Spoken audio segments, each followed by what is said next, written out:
Okay, get ready. We are about to start.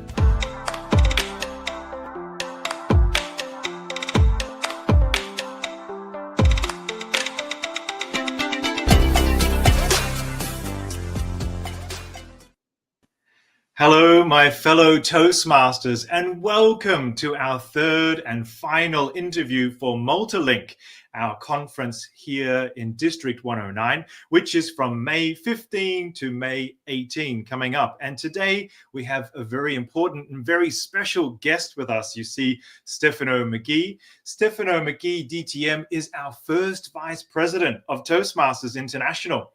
He also works for Harvard Business Publishing and has a master's degree with the United States Air Force Higher Education Organization. He's actively engaged in pursuits that challenge both his mind and enhance his skills, including motorcycling, flying airplanes, boating, and officiating youth soccer games. He's been a Toastmaster since 2005, and his home club is Network Voice Toastmasters in Weymouth. Please welcome our first Vice President, Stefano McGhee. Thank you for joining us today. Thank you so much, David. It's truly a pleasure and an honor to be invited to speak with you today, and I'm looking forward to it. Yes, thank you so much. And I know you're really busy quite at the moment. You've got a lot of build up towards, obviously, the international convention that's coming for yourself. So really, thank you for taking the time to share in this moment with us. And as those who have watched these interviews, we want to get to know a little bit more about you behind the scenes. Some of the things you mentioned before in your biography would be lovely to hear about. So that's really the purpose of our interview today. And our first question is, what led you to become a Toastmaster? It's a pretty interesting story. I've actually talked about it in some of my keynotes. I was sitting at home on the couch, on the sofa, playing video games in my, I guess, probably my 30s, 20s, 30s, somewhere in there, and pretty much loving life because my wife had joined Toastmasters, and twice a month she would leave and go to a Toastmasters club, and I would have the house to myself to play video games in peace. It was wonderful. But eventually the club, Network Voice Toastmasters, had a guest night, and they were always looking for guests, and the members had to bring guests, and she was running out of people to invite. So she invited me, and I went, and I thought it was interesting. But then she said, okay, you want to come back for the next one? I said, no. And so she went off and tried to find other people. Eventually, she needed another guest. She invited me again. I probably started showing up and was a guest for on and off for about 6 months before I joined. But the reason that I joined Toastmasters is because my wife made me. Oh, wow. And she'd been a Toastmaster for a few years prior to you joining in 2000? Yes, she joined in 2000. So she's actually been in 5 years longer than I am. So she's been 25 years. Yeah. And maybe she thought 5 years of video games, that's enough. What's he doing with his development night? And she's doing Toastmasters. You better start doing something else as well. Oh, I love that. And is your wife still a Toastmaster as well? Yes, she is. She's actually serves in the district now. She's been a division director. She's currently now an area director helping out our district. We're still both very involved in helping our district be successful because it's what kind of our responsibility as good Toastmasters is what can we do to continue to help out locally and globally. Yeah. It's always wonderful to hear like 25 years for you both in the organization, playing and doing various roles. Of course, continuing to hone and develop your public speaking skills. But I guess this is where where leaders are made caption comes into it, that you've both really taken on various responsibilities. And of course, you have a massive responsibility coming as the first vice president of Toastmasters in that same way. So I really love that. And that actually nicely links to my second question, which is really, could you describe the moment of your Toastmasters career in the sense of when did you decide to go towards international leadership? Because that's quite a commitment from what I've heard from others in the network that we've interviewed over the last couple of years. So, David, I think there's two parts to it. One is the reason that I got into leadership at all, which was, to very much summarize it, it was, can we do things better? I've often found myself around people who complain about the way things are, and trust me, as a fellow human being, I complain about how things are as well. But it Mhm. takes a special person to say, or I've learned, or it's rare-ish to find a person that actually wants to do something about it. It's very Mhm. easy to complain. Again, Mm. I do it too, but it's the next level to say, maybe there's something that I can do. So that I Mm. part of it. That's been part of my persona probably for most of my life, which is, this Mhm. is great. Is there something that we could do? But that leap Mhm. to the international level, that was partly a lot of just being encouraged to do so by Mhm. close friends and family. Anyone can say, David, you should run for the board of directors. You see how easy that came out? But Yes. you have to listen to the people that know you best and say, is this the right thing for me? And Mm. reflect and say, is this the right thing for you? Because initially, I didn't think it was the right thing for me. And it wasn't Okay. something of interest, but it was Yeah. something that developed over time where you say, Mm. maybe there is something more that I can do. Maybe after being not a district leader for a few years, learning Mhm. things in my professional career, Mhm. maybe there are things that I can take that I've learned there and bring that into Toastmasters to help make it just a little Mm. bit better. So that's how I made that decision, was just trying to say, can I make things better at the next level? And do I really bring something unique that I think will actually help out the organization? Those are the two pieces for me. Amazing. Wow. Yes. Because for many people, it's, there may become a ceiling point for them, and that's okay. I Yes, was it division is. director, and I decided at this point I didn't want to go on from there. But at this stage of my life, I have younger children and things. And so I thought, no, I need to focus that. But maybe in another 10 years, I've only been a Toastmaster for 10 years. So I'm relatively new, you might say, in comparison to you and your wife. But it's that sense of, yeah, maybe there will come a time where I want to actively pursue higher leadership for the challenge of it. And as you said, I really love that quote. Can we do things better? I think that's really, maybe your keynote will talk about that further, but I already hold that dear, because that's both then a personal reflection, a club reflection, and then an organizational reflection that we have the Okay. responsibility of as Toastmasters, because there are a board of directors and there's the management, of course, but it's that movement that we create together, which is wonderful. And you mentioned your work and career, at Harvard Business Publishing, and I know you said in your bio they are they include the Harvard Business Review, which is a really well-known publication. So I want to ask you now, a third question, Stefano, is how have you connected Toastmasters over your 20 years to that career work? And what skills have you seen cross over, and vice versa? Any skills from your work at Harvard that have crossed back into your Toastmasters, especially as you've gone up further in the leadership? I think one of the more interesting stories that I like to tell is when I was working as a manager at a previous company, and I had a large group of engineers that worked for me, and I had to, I had to, what's the right word here? I had to reduce the force down to significantly, like by 70%, Mm-hmm. significant loss of folks on the team, and it was very difficult. You say, what does this Mm-hmm. have to do with Toastmasters? I was told that I didn't have to do their annual reviews because they were going to be furloughed before Right. the reviews were due, or just after the reviews were due. But when I Mm-hmm. was told that, I said, "This is an opportunity," because Mm. I loved these engineers. They meant a lot to me. So what I did is I actually gave them reviews based on the Toastmasters feedback, the way that Okay. we get feedback for speeches. So I Yeah. spent time with each employee before they came to talk to me. What did they do well? Why did it Mhm. matter to the organization? Where could they improve? Why is Mhm. that important to the organization? How would I help? And finally end up with something positive. Yeah. Mhm. And so Wonderful. each of them I brought in and I gave them a very Toastmaster themed review of the work they've done over the last year. And Yeah. each one of them was, they were delighted with it. They said they had Mhm. never been so positively spoken to, energized to move forward, and just Mm. excited about things. And you might say, well, geez, what did they say when you had to furlough them? They were actually okay with it because they said, I am happy that you took the time to give me feedback that was useful today Yes. and at my next place. And so Yes. that is straight Toastmasters, where I've taken something from there and delivered it here.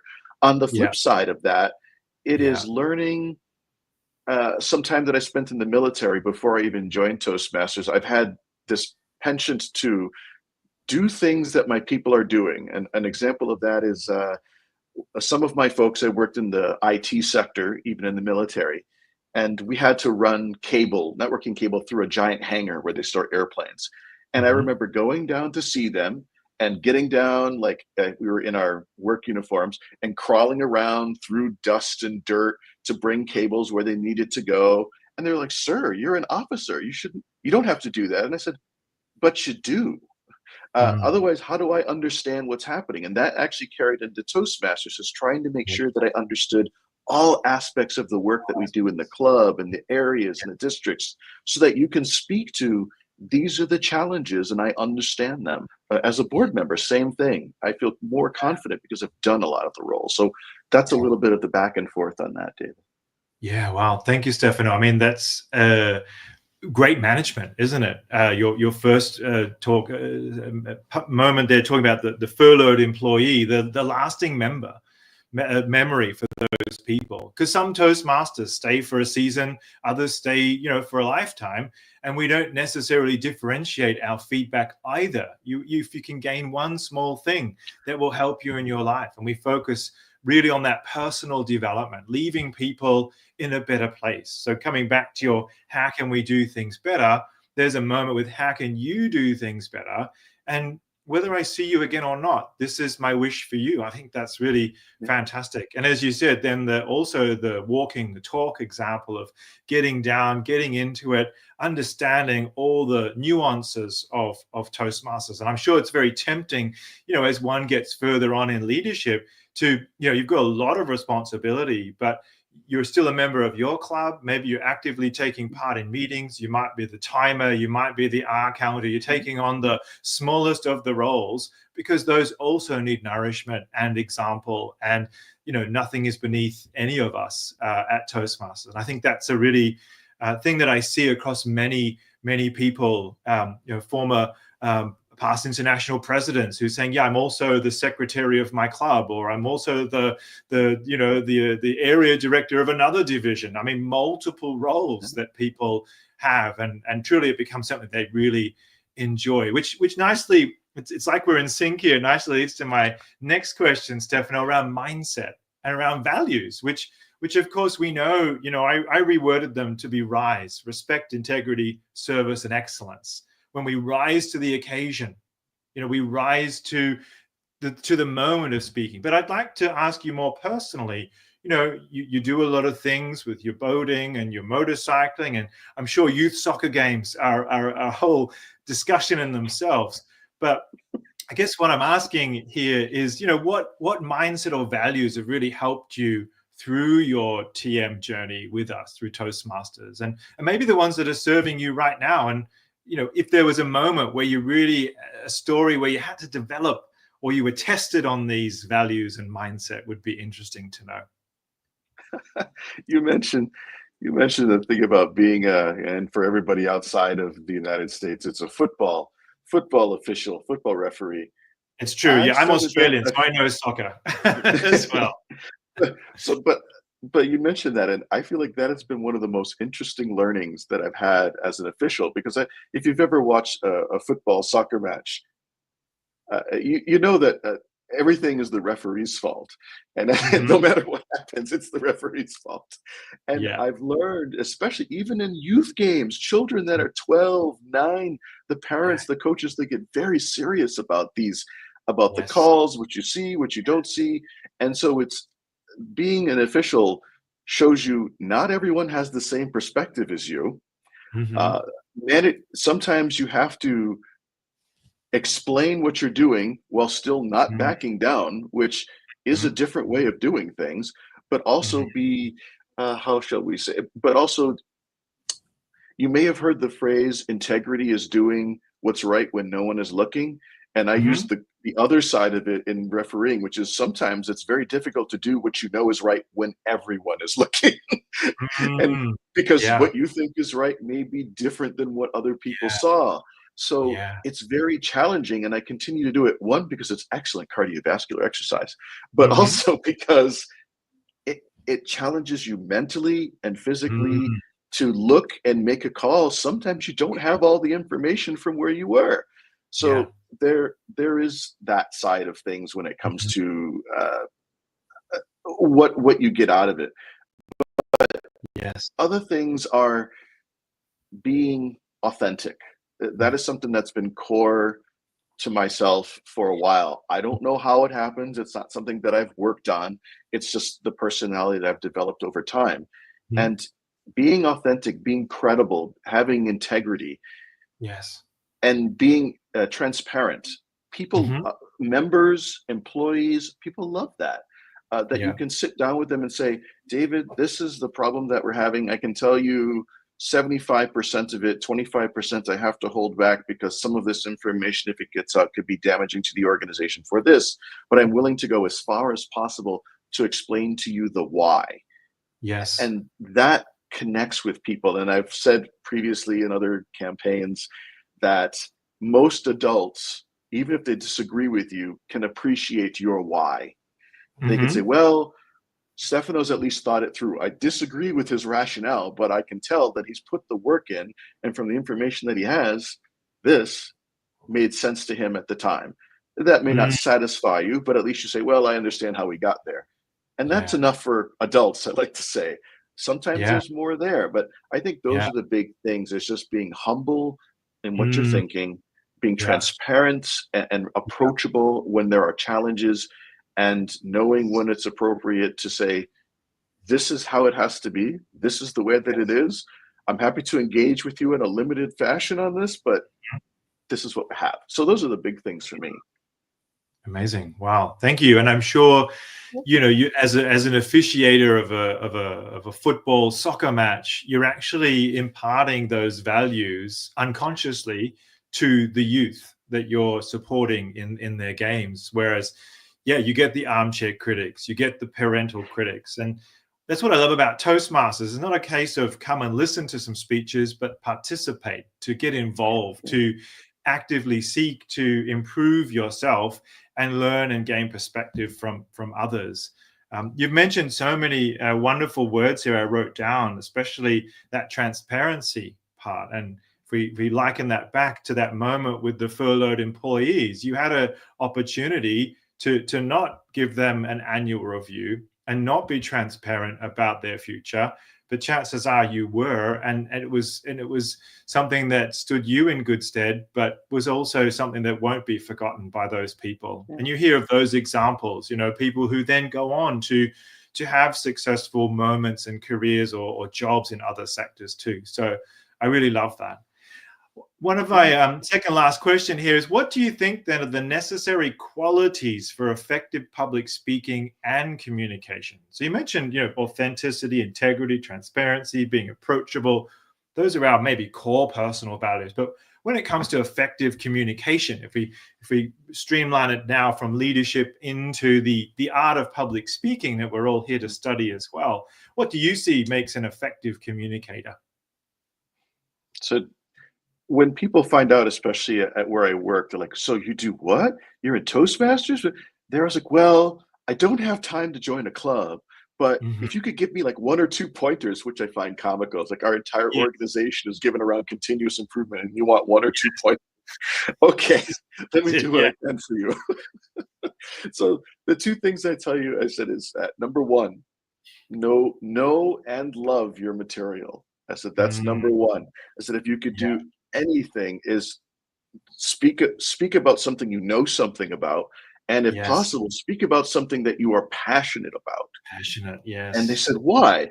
I said, because number one, if you know it, you won't worry about what other people are saying about your content, that they are challenging you quietly or openly, that you don't Mm, know anything about information technology, Stefano. What? Well, I do. And I'm not worried about what you think because I feel like I can defend most of my points. So that's no longer on your soul as you're speaking. And the second thing is, are you passionate about it? Because if you're passionate about it, mm. smile more. You'll Yeah. speak with more enthusiasm, which makes you more engaging. I said, if you can do those two things, you've got at least half of what you need to be Yes. successful in any presentation. It's know your Yes. material and be passionate about it. Those are the two big things that I give to people. That's fantastic. I once had one of my club members ask me, David, I love everything you do. I would challenge you to speak about a topic that you know less about. That was his feedback in the feedback session. I thought, yeah, thank you for that. In my mind, I thought, why would I do that? Because, yeah, I mean, of course, now as a coach myself, I say to people, well, you've got to find that nugget. If you're a finance director, you've got to find that little bit. If you're a software engineer that you've worked with, you've got to find that story that lightens you up, that gives you that enthusiasm, even if your topic then is a little bit boring. I think that's where our table topics really helps us to stand out, to think on our feet, to try those moments of how can we get some quick engagement with people, which is amazing, and So that's David, why I think we continue to do it. David, a good example that you reminded me when you were talking, when you were asked, given that nugget, is for my club years ago, I had been working through parliamentary procedure at the district as district leader. And Mhm. my club didn't really know anything about it when we were having our own business meetings. And so if you've been around Toastmasters for a while, there's a parliamentary procedure and action module. Yeah. And I did that for my club. And they're like, this is going to be so boring. And I said, no, it's not. And I changed it to be something that was interesting and fun for them. They're like, we're going to talk about how we're going to fund our club birthday party and how much we're going to spend on it. And somebody's going to have to go to the restroom in the middle, and they're going to figure out how do we do. And so we're going to make it fun, make it engaging, make people laugh. I mean, that's Dr. Smedley, right, about learning best in times of enjoyment. But they understood it and they were happy with it and they wanted more. And so I think Yes. there's an opportunity where something as dry as Yes. parliamentary procedure can be turned into something that's, oh, this is actually fun. It can be. And Amazing. that's a challenge that I enjoy. And I'm sure you do too. That's one of those Yeah. things. Yeah, absolutely. That's amazing. So we've got to keep, so a bit like a dopamine hit. We've got to keep turning up to our clubs to really get those moments as well, because you can't manufacture them as we can in a Toastmasters environment where we can really spend time and focus on that without it being a costed decision or for a client, of course. So my last question, and really thanking you again for your time, is really, I'm sure you've mentored many people in your 20 years as a Toastmaster and seen a lot of people come and go. And the last question is, what do you think makes someone stand out in Toastmasters? Now, that could be from a leadership perspective, from a speaking perspective. You just mentioned the passion, of course, and the knowing your material, but you've seen a lot of people in Toastmasters. You meet a lot of people now. What strikes you as someone who's a standout for a particular reason? I'm sure you've seen people that are just great speakers. They're engaging speakers, and on the communication side, that always makes them stand out because they'll win speech contests, or people will want to hear them, or they'll go out of their way to make sure that they show up for that club meeting. Like I'm sure they do for you, David. They're like, oh, is David speaking? Got to make sure I got to be there. So there's that side of it. Yes. The part that I end up getting more engaged with is like the leadership side.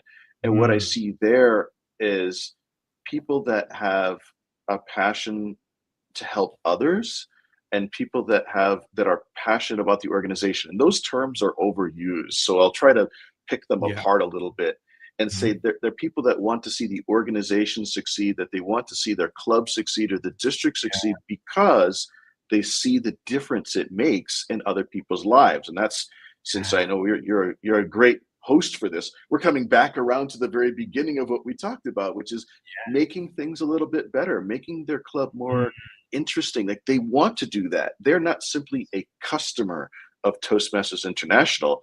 They are a purveyor, a facilitator of the confidence that we imbue in others. Those people stand out, that want to help other people succeed, to be a part of the solution. They stand up. For me, that's what stands out. Yeah. Isn't that great? I talk to a lot of people at my university and places, and they say, oh, how can I do this? And there's one or two that would be exactly like that. that they'll get in and they realize it's not about their own growth and development. It's about, as you said, facilitating the growth of others. And I think when it's almost a truism that we know in popular psychology, but help others to help ourselves.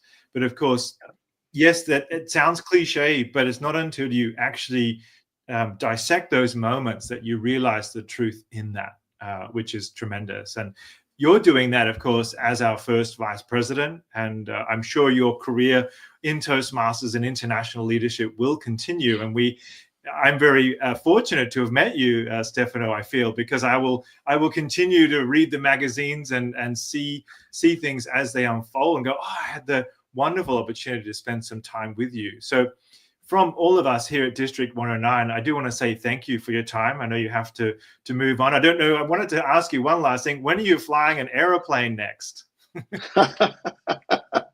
Oh, that's actually what I'm actually visiting a district now. And that's actually in one of my keynotes where I actually talk about that. It's actually been almost a year since I've flown. I kind of put it on the back burner because I've been doing all this stuff for Toastmasters. But I'm hoping that I can probably get out sometime this summer. Currently, in case folks are interested, they're like, are you flying a jet? No, I'm flying a Cessna right now, a Cessna 182, which is a largish 4-seat airplane with that goes a little bit faster, a little bit higher. And what do I enjoy doing with it? Just going to visit towns near me, going to the different beaches, or sometimes going I think a few years we went Christmas shopping a few hundred kilometers from here in a different town. We went Christmas shopping by airplane, right? Is that crazy? So that's crazy. Yeah. Maybe you could do club visits eventually by your Cessna airplane across certain would be pretty awesome areas. So that would be I've amazing. Thought about that. That would do let us know if you end up doing that, or get a picture that we can share across the district.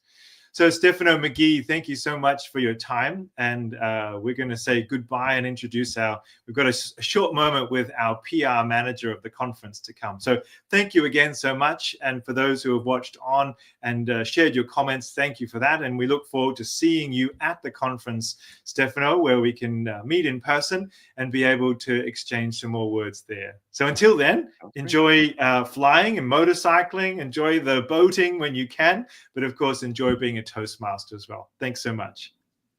Thank you.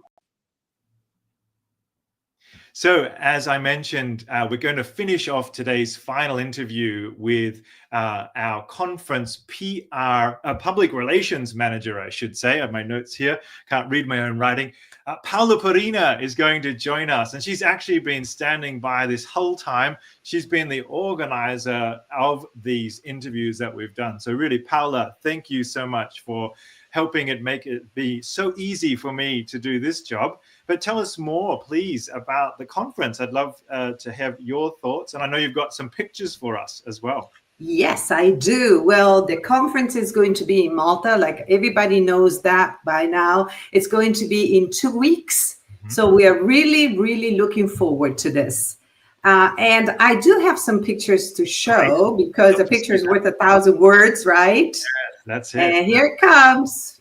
And you said it's a brand new hotel, only 2 years old. Yes, it is. It is a brand new hotel. It's the conference facilities themselves, like the main hall, the auditorium, are stunning. They're beautiful. And you know, the thing I like the most is the blue, because it's very close to Toastmasters blue.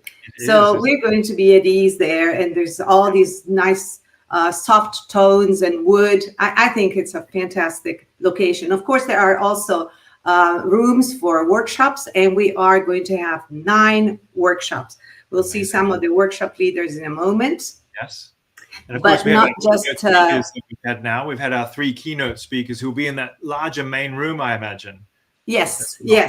Well, we've had the interviews with Dave Armstrong, who's going to shake it up. Remember, he said he's going to shake it up, all the auditorium.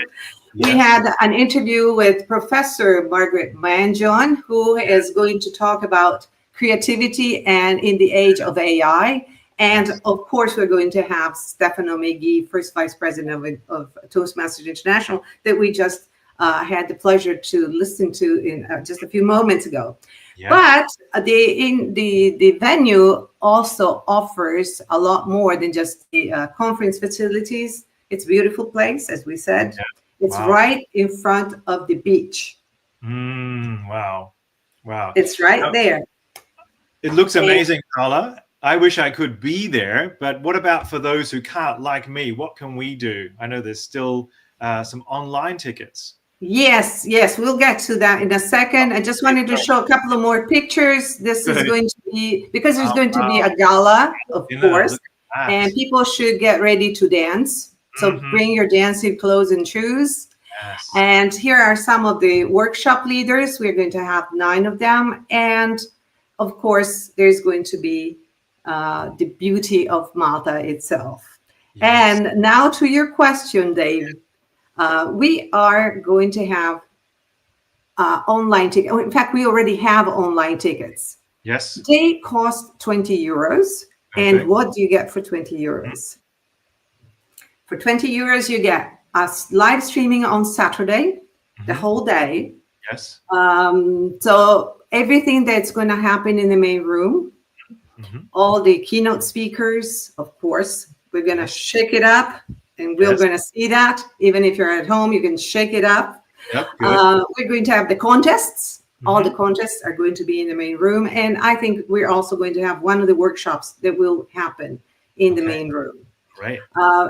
Besides that, the ticket gives you the possibility to see webinars starting, let me check, because I have a whole list of them here. Yes.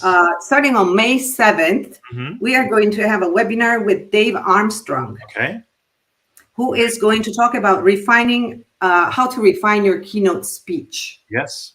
So he's going to teach us how to do that. Yes. Then on May the 20th, there is going to be Pat Johnson, who is a past international president, who is going to be speaking. Yes. Then we on May the 21st, we will have Francesca Gamicchia, our district director, who will talk about how to work with sponsors. Yes. And then on May 22nd, we will have David Corcoran. Yes. David Corcoran, give us some spoiler. What are you going to be talking about? We're going to talk about, in my webinar, the power of emotional intelligence. So as part of my work outside of Toastmasters, I work with 6 Seconds Europe, which is a worldwide organization promoting, but also helping us to enhance our emotional intelligence. So practical strategies to help people with their communication. So in this case, our presentations, our public speeches, maybe even though those more impromptu moments where we have that little flush of anxiety, that fight or flight response. So we're going to delve into some of the neuroscience behind that, and then be able to look at some ways in which we can use our emotions to really, as Stefano said before, to really speak with passion, to really unlock our emotional intelligence as well. But that's not all, Paola. That's not just with me. I've got a list here too, right? We're also giving a webinar on May 23rd. Tell us about that, Paola. Yes, on May 23rd, we are going to switch gears and look at AI and how many people have this experience with AI. We're all using it for one reason or another. And the experience we often get is that we're not getting the kind of response from ChatGPT, for example, the kind of response that we were hoping for. Maybe the output is too long, it's too short, it's off topic. Yeah. So we are going to be addressing that through, how would you say that? A structure, really. Yes. Yes. How to write your prompt following a specific structure, which was devised by Google's engineers. It works wonders. So we're going to be looking at that. But after that, we are going to be practicing what I explain. And we are also going to look at some of the more advanced techniques in prompt writing. Fantastic. So it's going to be an interesting, I think, and timely type of subject we're going to be talking about. Good. And all of those webinars, I assume, will be on Zoom, on the Zoom platform. So Yes. people would register for those. They'd come, they get a Zoom link, and then they're in a private registered room for those as well.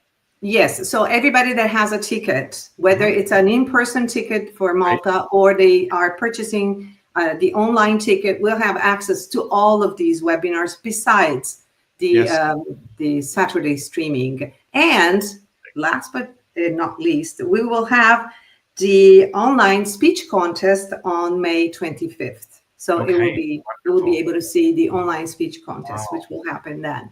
Wow. So we are really looking forward to seeing everyone in Malta or online, by the way, because absolutely. There's lots happening. Yeah, that's fantastic. And really what I'm feeling and seeing here is this conference is going over multiple touch points. And so if you can't get to one, you can get to another, you can participate, but also the good feeling and the energy that will come out of the conference in Malta in person can then be translated to these online sessions where, of course, it's not just the end, and then we move into towards the next Toastmasters year, of course, as we get towards the end of our current year as well. So a great chance to come and connect as a district, which is also a wonderful possibility. Whereas considering only a couple of years ago, we were only online due to COVID, here we are. So I do hope that those who attend in person. I unfortunately have to teach on that Saturday at my university, but I will be getting an online ticket, I think, to maximize the potential to be able to participate where I can, and of course, to come along to these different webinars, as well as my own, of course, which I'm booked for. Yes, of course. I'll be there. Yeah, you will be there, won't you? Continue to learn from everybody else. So that's and you know, one of the reasons that these webinars are spread throughout a longer period of time is that the slogan of the conference is bridging countries and connecting people. And this is the spirit behind this. It's not just a 2 days, 3 days conference in one place, but it's our whole district coming together, whether they can make it to Malta or not for whatever reason. Yes. And you know, we're all it's like a long party together. End of the year.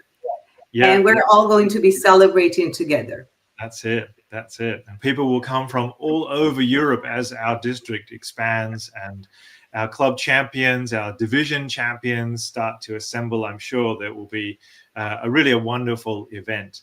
So Paula, thank you so much for sharing your insights and letting us know more about the conference. And I do hope for those who are attending, you'll have a great time and, of course, experience all that Malta has to offer. For those joining online, we welcome you. And for those who are watching this broadcast now after the live stream, we do hope to connect with you and add your comments, add your feedback. Maybe you have questions for Stefano. He'll see that content as well. Of course, you'll meet him and see him in person in Malta at the conference. So we really look forward to seeing you there. So Paula, that's it from me. If you have nothing else, let's bring it home, and we look forward to seeing you all soon. Okay, thank you. Well, David, before we say goodbye, I really want to thank you because you have been really instrumental and the backbone of these interviews. And I really have no words that, you know, I really want to, I'm very grateful. And I think the whole district is grateful to you for your support with these interviews. So thank you so much, and looking forward to collaborating again. Who knows? Yes, me too. Thank you, Paula. Good night, or good afternoon, good night, good evening, good morning to everyone, wherever you are. But certainly signing off for May 1st, our last interview. So take care, and we'll see you soon. Bye-bye. Bye.